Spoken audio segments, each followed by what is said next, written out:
Chapter 4 Luo फंग और black डॉमा। मुयूहू थोड़ा हैरान था और फिर उसे हटा दिया गया। बाउंड्री बीस्ट मोरोसा ने एक सीधी साधी मुस्कान दी और दूरी में देखते हुए बोला, मास्टर, क्या आप कुछ करने का प्लान बना रहे हो? क्या आपको मेरी मदद चाहिए? अगर उसे एक्शन लेना पड़ता तो वो सिर्फ एक इटर्नल ट्रू गॉड की पावर्स अनलीश कर पाता और बाउंड्री बीस्ट टेक्निक्स का इस्तेमाल करने से ज़्यादा मरना पसंद करता।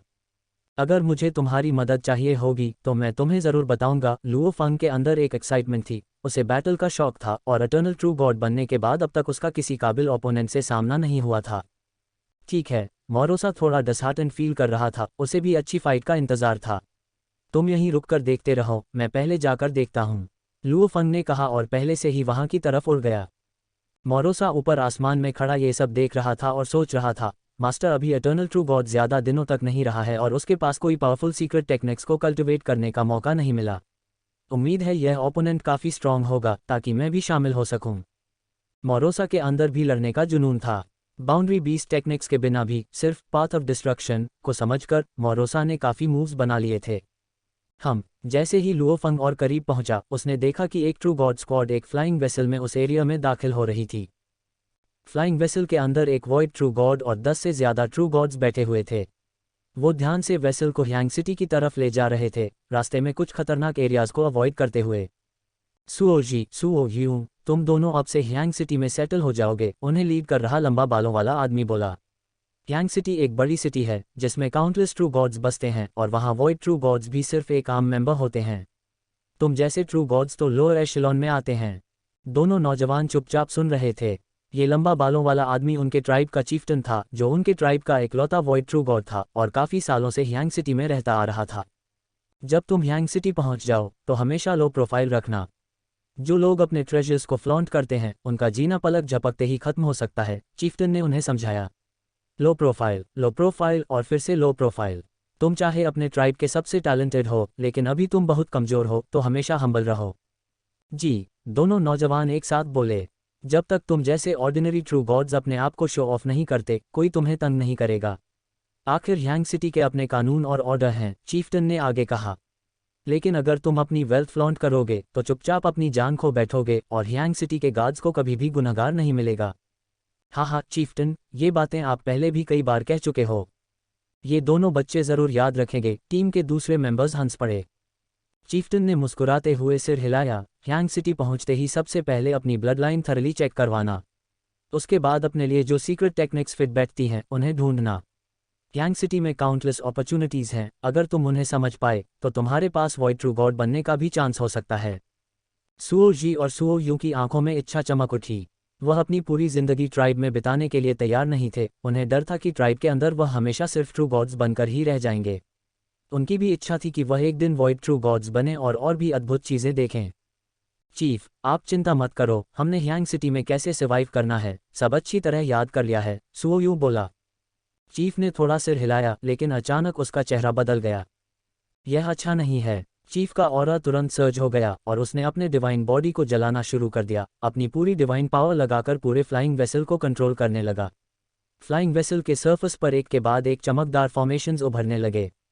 उसी वक्त 10 खौफनाक शैडोज एक साथ सामने आए और उनके इनविजिबल फोर्सेस एक दूसरे में घुल मिल गए, फ्लाइंग वेसल पर एक ही टाइम पर अटैक करने के लिए। Army formation, 10 void true gods. Chief को तुरंत समझ आ गया कि यह बड़ी मुसीबत है। वह पहले ह्यांग सिटी में रह चुका था और उसके पास काफ़ी एक्सपीरियंसेस थे, लेकिन अपने लव्ड वंस और क्लोज फ्रेंड्स की मौत के बाद वह ह्यांग सिटी की लाइफ से थक गया था और एक छोटे से ट्राइब में विल्डरनेस में सेटल हो गया। लंबे समय तक वह नेचुरली अपने पूरे ट्राइब का चीफ बन गया और कई कमज़ोर ट्रू गॉड्स को अपनी तरफ आकर्षित कर लिया। आखिर में जो लोग विल्डरनेस में बचते हैं वह जनरली काफ़ी वीक और पुअर ट्रू गॉड्स होते हैं। एक वॉइड ट्रू गॉड का सपोर्ट मिलने पर नेचुरली एक बड़ा ट्राइब बन गया। बूम, 10 शैडोज ने मिलकर अटैक किया। फ्लाइंग वेसल के सर्फस पर फॉर्मेशंस लेयर बाय लेयर उभर रही थी। अगर एक या दो फॉर्मेशंस टूट भी जाते तो नए उभर आते। ये काफ़ी केपेबल हैं। 10 शैडोज सरप्राइज हो गए। वह आर्मी के एलीट सोल्जर्स थे जो ब्लैक डॉमर जैसे आर्मी लीडर के पर्सनल गार्ड्स थे। बहुत ही रेयर होता है कि कोई अकेले 10 वॉइड ट्रू गॉड्स के जॉइंट एफर्ट्स को कुछ टाइम के लिए विथस्टैंड कर सके। जल्दी खत्म करो इसे, हम देर नहीं कर सकते। वह भी आर्मी लीडर को गुस्सा नहीं दिलाना चाहते थे। अगर आर्मी लीडर को खुद इंटरवीन करना पड़ता तो उनका पर्सनल गार्ड होने का कोई फ़ायदा नहीं होता। बूम बूम बूम, 10 शैडोज के ऑरस जबरदस्त तरीके से सर्ज होने लगे। क्या आर्मी के 10 एलीट वॉरियर्स सब अपने डिवाइन बॉडीज को बर्न कर रहे हैं डेस्परेशन में? मैं तो बस यहाँ से गुजर रहा था। चीफ को अपनी आंखों पर विश्वास नहीं हो रहा था, ऐसा क्या दुश्मनी थी जो उन्होंने शुरू से ही इतना डेस्परेशन दिखाया। चीफ ने अपने ट्राइब्स पीपल की तरफ देखा, उसकी आंखों में पछतावा था। इस बार हम बच नहीं सकेंगे, शायद हम सब यहीं मरेंगे, एक डिशेवल्ड आदमी बोला। उसके ट्राइब के 10 से ज्यादा ट्रू गॉड्स स्टंट थे। सुओ जी और सुओ यू, जो 2 यंग ट्रू गॉड्स थे, खास तौर पर डेज्ड थे। वह दोनों यांग सिटी की लाइफ के सपने देख रहे थे और अब वह मरने वाले थे। दोनों का जन्म ट्राइब में ही हुआ था और कभी किसी बड़े शहर में नहीं गए थे। ये तो किस्मत है, जो देखना था देख लिया, जो एक्सपीरियंस करना था कर लिया। सुओ यू और सुओ जी के लिए दुख है, अभी भी इतने यंग हैं और कभी बड़े शहर का अनुभव नहीं लिया। बाकी ट्रू गॉड्स काफ़ी कंपोज थे, ये सब ट्राइब के एलीट थे जो चीफ के साथ यांग सिटी सप्लाईज लेने गए थे और अक्सर एक्सोटिक बीस्ट्स को हंट करने जाते थे।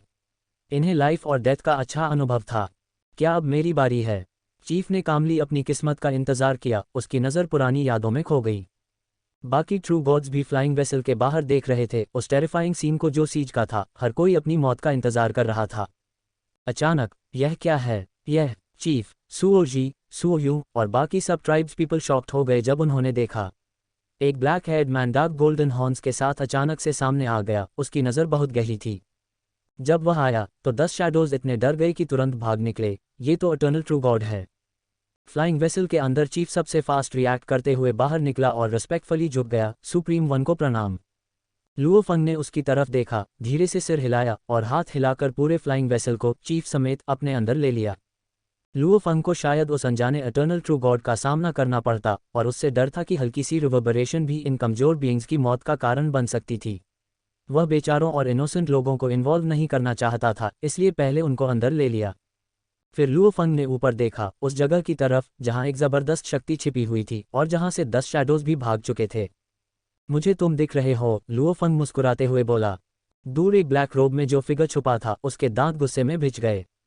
चाहे उसकी शक्ति जितनी भी फॉर्मिडेबल हो और चाहे उसने इटर्निटी के 8th लेवल तक कल्टिवेट किया हो, जिसे स्ट्रॉन्गेस्ट इटर्नल ट्रू गॉड्स में काउंट किया जाता था, उस समय वह कोई डिस्टर्बेंसेस नहीं चाहता था जब वह blue purple blood crystal flowers harvest कर रहा था।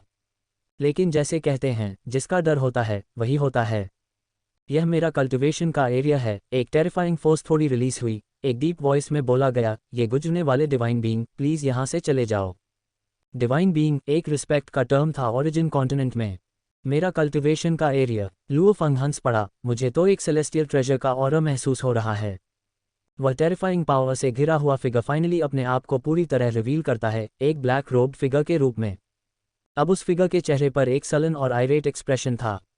उसने अपनी ऑरा को कंसील करने की पूरी कोशिश की थी, लेकिन सेलेस्टियल ट्रेजर का ऑरा इतना प्रोफाउंड था कि इसे परफेक्टली कंसील करना यूजुअली सिर्फ एक केओस सॉवरन के लेवल पर पॉसिबल होता।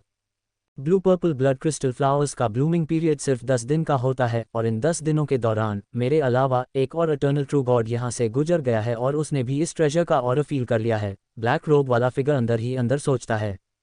अपने आप को रिवील करने के बाद उसने दूर से लुओ फंग की तरफ देखा। उन दोनों की नज़रें टकरा गईं।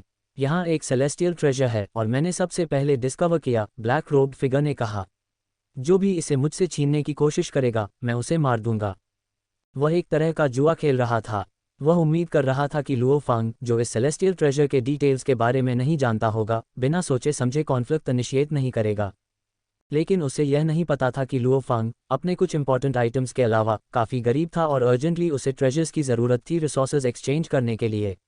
और ऊपर से ओरिजिनल यूनिवर्स में इतने लंबे समय तक अकेला रहने के बाद लुओ फंग एक ज़बरदस्त बैटल के लिए ईगा था।